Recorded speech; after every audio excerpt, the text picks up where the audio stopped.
Morning students, welcome to एक कदम chemistry की ओर। Solution chapter में बच्चों हमारा रोल्स लॉ के बारे में स्टडी चल रही थी, लेकिन रोल्स लॉ में हमने उसको एक्सटेंड किया था डेविएशन की फॉर्म में, जब हमारे पास नॉन आइडियल सॉल्यूशन था। नॉन आइडियल सॉल्यूशन, क्योंकि जब हमारे पास नॉन आइडियल सॉल्यूशन होगा तब magnitude of interactions before mixing और आफ्टर मिक्सिंग सेम नहीं होती। जब मैग्नीट्यूड सेम नहीं होगा, या तो पहले वेपर प्रेशर कम होगा या फिर बाद में। अब इस केस में हमारे पास दो कैटेगरीज थी, one is positive deviation and another one is negative deviation. अब पॉजिटिव डेविएशन की तो हमारी स्टडी हो चुकी थी लास्ट लेक्चर में। पॉजिटिव डेविएशन का मीनिंग क्या था? जिसमें बिफोर मिक्सिंग इंटरेक्शंस क्या थी? स्ट्रॉन्गर देन आफ्टर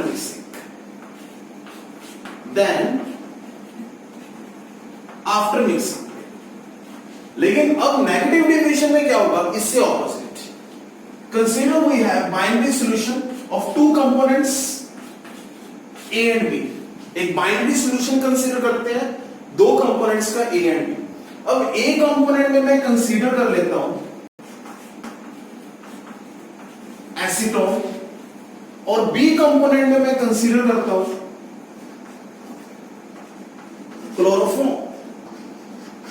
क्लोरोफॉर्म के बारे में तो आपने सुना होगा।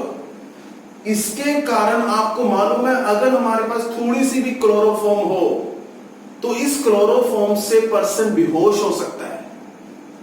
बेहोश क्लोरोफॉर्म सूंघने से। और क्लोरोफॉर्म का फॉर्मूला क्या होता है बच्चों? CHCl3। एसीटोन का क्या होता है फॉर्मूला? CH3COCH3।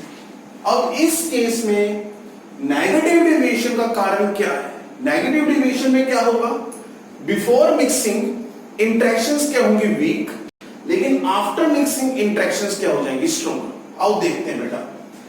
अब इस केस में सबसे पहले हमारे पास सिर्फ एसीटोन है, सिर्फ एसीटोन। जब हमने उसमें क्लोरोफॉर्म मिक्स नहीं किया, अगर सिंपली हमारे पास एसीटोन होगा तो उसमें कौन सी इंटरेक्शंस होंगी? That is AA interactions, A with A interactions. ये इंटरेक्शंस कौन सी है? Oxygen is more electronegative than carbon, तो ये bonded electrons moving towards oxygen, so oxygen will carry negative and carbon will carry positive. तो यहां पे partial का meaning क्या है? अभी बॉन्ड को हमने कंप्लीटली ब्रेक नहीं किया है। तो similarly carbon will carry partial positive, oxygen will carry partial negative. तो यहां पे भी एक पॉल क्रिएट हो गया, यहां पे भी एक पॉल क्रिएट हो गया। Means here is dipole, pole and pole dipole, pole and pole dipole. तो एसीटोन के साथ जो इंटरेक्शंस होगी that will be dipole interactions. अब हम क्या करते हैं? इस एसीटोन में क्लोरोफॉर्म को मिक्स कर देते हैं। जैसे ही एसीटोन में क्लोरोफॉर्म मिक्स करेंगे तो वहां पे इंटरेक्शंस बढ़ेंगी या कम होंगी? ये पहले ही सोचना है कि इंटरेक्शंस बढ़ जाएंगी, लेकिन क्या होगा उस केस में, उसके लिए हम देखते हैं। तो यहां पे अपने पास डाइपोल इंटरेक्शंस हैं। अब क्लोरोफॉर्म मिक्स करते हैं। जैसे ही क्लोरोफॉर्म मिक्स करेंगे,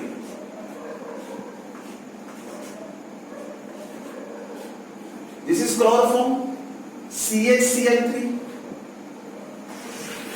तो अब इस क्लोरोफॉर्म की इंटरेक्शंस किसके साथ होंगी? एसीटोन के साथ। Chloroform B component, acetone A component. अब इसमें जो इंटरेक्शंस होंगी that will B AB interactions. अब हम देखते हैं ये AB इंटरेक्शन स्ट्रॉन्गर होगी या वीकर होगी। अपने पास एक ही कार्बन पे 3 क्लोरीन्स। अब बच्चों आपको मालूम है क्लोरीन की बॉन्डेड इलेक्ट्रॉन को खींचने की क्षमता कार्बन की कंपैरेटिवली ज्यादा होती है, तो ये क्लोरीन इलेक्ट्रॉन्स को अपनी तरफ अट्रैक्ट कर रहा है, ये क्लोरीन अगेन इलेक्ट्रॉन्स को अपनी तरफ अट्रैक्ट कर रहा है। Again this chlorine will attract bonded electron और shared pair of electron towards itself.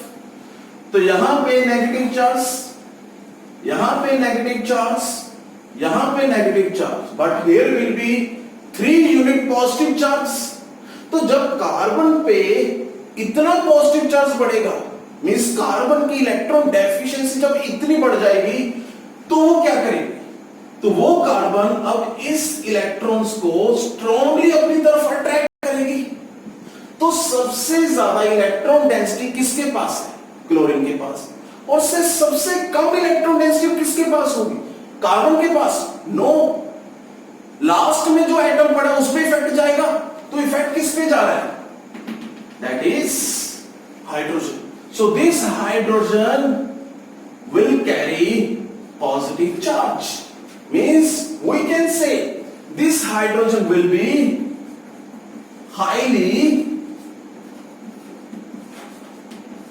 highly acidic.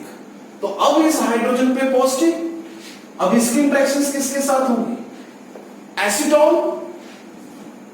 तो एसीटोन में ऑक्सीजन में कौन सा charge, oxygen is more electronegative than carbon, so oxygen will carry negative charge, here carbon will carry positive charge. So check it please, यहां पे interactions किसके साथ हो रही है, हाइड्रोजन की, किसके साथ, मोर इलेक्ट्रोनेगेटिव एटम। और इन इंटरेक्शंस को हम क्या कहते थे बच्चों, H bonding. And hydrogen bonding की जो इंटरेक्शंस होती हैं वो डाइपोल डाइपोल इंटरेक्शंस के कंपैरेटिवली क्या होती हैं, स्ट्रॉन्गर। तो बताइए, before mixing interactions weak, but after mixing interactions क्या हो गई हैं, स्ट्रॉन्गर। तो वेपर प्रेशर क्या होगा, vapour pressure inversely proportional to that is the magnitude of interactions.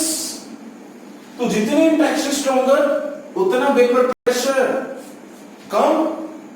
अब वेपर प्रेशर अगर कम है तो वेपर प्रेशर कम होने से वहां पे मैं क्या कह सकता हूं, vapour pressure directly proportional to temperature. तो जैसे जैसे आप टेम्परेचर को बढ़ाओगे ये इंटरेक्शंस ओवरकम होंगी, दूर दूर जाएंगे, जिससे वेपर प्रेशर क्या हो जाएगा, फिर इंक्रीज। लेकिन अगर टेम्परेचर कम है तो वहां पे वेपर प्रेशर कम ही रहेगा, क्योंकि आफ्टर मिक्सिंग इंटरेक्शंस क्या हो गई हैं, स्ट्रॉन्गर। अब इंटरेक्शन स्ट्रॉन्गर हो गई हैं, अब इन इंटरेक्शन स्ट्रॉन्गर से डेल्टा एच आफ्टर मिक्सिंग क्या इफेक्ट पड़ेगा, delta we that is volume after mixing क्या इफेक्ट पड़ेगा, वो अब इस इंटरेक्शंस पे डिपेंड करता है। वो देखते हैं क्या हुआ। सो आफ्टर मिक्सिंग इंटरेक्शंस क्या हो चुकी हैं, आफ्टर मिक्सिंग स्ट्रॉन्गर। तो अगर अपने पास इंटरेक्शंस पहले वीक थी, अब क्या होगी, स्ट्रॉन्ग। तो आपको मालूम है जितने मॉलिक्यूल्स में मैग्नीट्यूड ऑफ इंटरेक्शंस बढ़ेगी तो उस केस में स्टेबिलिटी बढ़ेगी। स्टेबिलिटी बढ़ने का मीनिंग क्या है, वहां पे अपने पास इंटरेक्शंस बढ़ने से प्रोसेस क्या हो जाएगा, एक्सोथर्मिक। अगर इंटरेक्शन स्ट्रांग हो गई है, प्रोसेस एक्सोथर्मिक हो चुका है, तो उस केस में फिर हमारे पास डेल्टा एच आफ्टर मिक्सिंग क्या हो जाएगा, that will B negative. So after mixing delta H mixing will be negative. Similarly volume के केस में क्या होगा, as we know change in volume is equal to V2 minus V1। Interactions बढ़ रही हैं, मॉलिक्यूल से नजदीक नजदीक आ रहे हैं, नजदीक नजदीक आने का मतलब वॉल्यूम क्या हो रहा है, decrease, means V2 final volume less than initial volume. So after mixing delta V mix again comes out to be negative. अब उसके बाद अब इसमें हम ग्राफ स्टडी करते हैं, जैसे हमने पॉजिटिव डेविएशन में स्टडी किया था, नेगेटिव डेविएशन में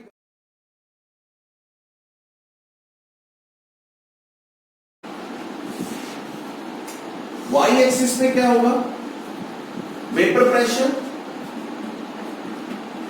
एक्स एक्सिस पे क्या होगा,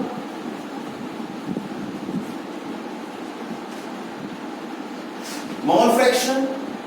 इस पॉइंट पे प्योर कंपोनेंट ए, तो x A is equal to 1, और यहां पे x B is equal to 0, और इस पॉइंट पे x B is equal to 1, then x A is equal to 0। If A is less volatile than B, तो pure form में P A naught less than P B naught, ये भी हम कर चुके हैं। अगर ए लेस वोलेटाइल है तो उसकी इंटरेक्शन स्ट्रॉन्ग, उसकी इंटरेक्शन स्ट्रॉन्गर तो वेपर प्रेशर कम, तो हम यहां पे पी ए नॉट कंसीडर कर लेते हैं। तो इसके कोरस्पॉन्डिंग पी बी नॉट की वैल्यू इससे ज्यादा होगी, तो ये P B not.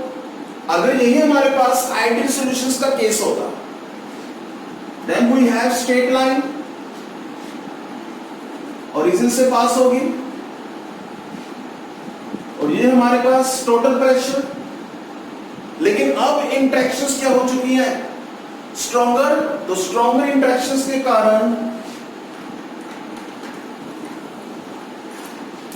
Decrease in vapour pressure,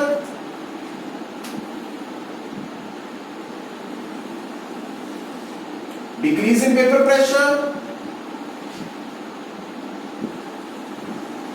decrease in vapour pressure. तो पॉजिटिव डेविएशन में ये कर्व स्ट्रेट लाइन से ऊपर आ रही थी, लेकिन नेगेटिव डेविएशन में ये कर्व नीचे आ रही है।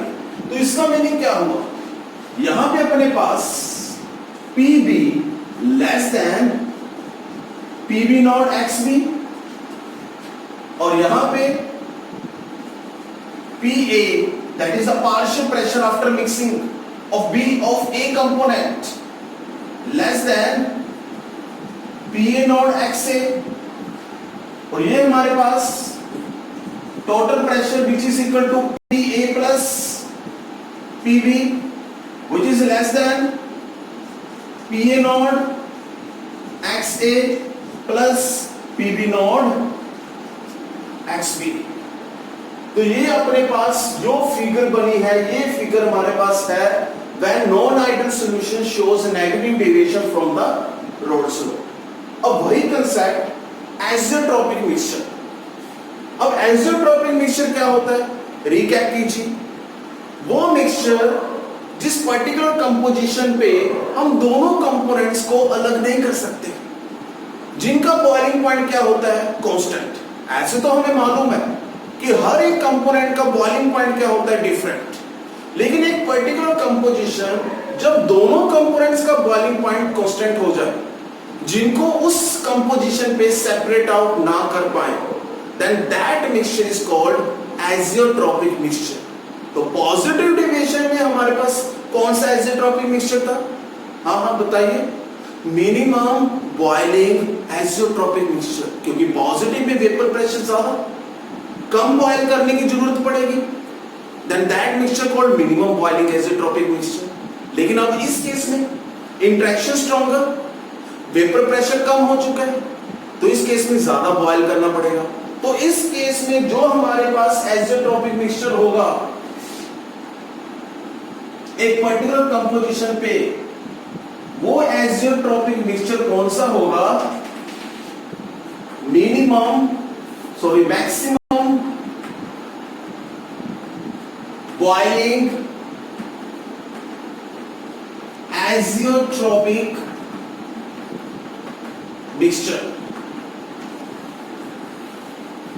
ठीक, और अगर चेक करना हो तो कहीं पे भी आप चेक कर सकते हो कि वेपर प्रेशर रॉड्स लॉ की कंपैरेटिवली कम है या ज्यादा है, किसी भी पॉइंट पे। मान लो इस पॉइंट पे आप चेक कर रहे हो, तो इस पॉइंट पे चेक कीजिए, इसी कंपोजिशन पे जो इसका अपने पास वेपर प्रेशर आ रहा है वो इस पॉइंट पे आ रहा है, दिस वन, लेकिन यहां पे कितना वेपर प्रेशर आ रहा है, दिस वन। तो हमेशा non ideal solutions shows negative deviation का वेपर प्रेशर रॉड्स लॉ के सॉल्यूशन कंपैरेटिवली क्या होगा, कम। ठीक, तो ये तो हमने हमारे पास क्या था, Raoult's law, then for ideal non ideal solutions. अब इसके बाद हम कॉलिगेटिव प्रॉपर्टी स्टार्ट करेंगे जो वेरी वेरी इंपॉर्टेंट और इंटरेस्टिंग है। ये आपका एक पार्ट सॉल्यूशन का कंप्लीट हो चुका है, नेक्स्ट पार्ट जो है वो कॉलिगेटिव प्रॉपर्टीज पे है। कॉलिगेटिव प्रॉपर्टीज बच्चों वो प्रॉपर्टीज होती है which only depends upon amount of solute present in solvent, never depends upon the nature of solute। और वो कितनी कॉलिगेटिव प्रॉपर्टीज है, 4 colligative properties. First is relative lowering in vapor pressure, second is elevation in boiling point, third one depression in freezing point, and last one osmotic pressure। चारों की चारों very very interesting and important for exams point of view. लेकिन उससे पहले हम next lecture में थोड़ा सा रिकैप करेंगे, first 5 to 10 minutes, thereafter हम कॉलिगेटिव प्रॉपर्टीज पे आएंगे। ठीक, तो आपने इस पूरे के पूरे लेक्चर को, टॉपिक को रिवाइज करना है, फिर उसके बाद नेक्स्ट लेक्चर तभी आपको क्लियर होगा। ठीक स्टूडेंट्स, पढ़ते रहिए, खुश रहिए, मुस्कुराते रहिए। Have a good day, thank you.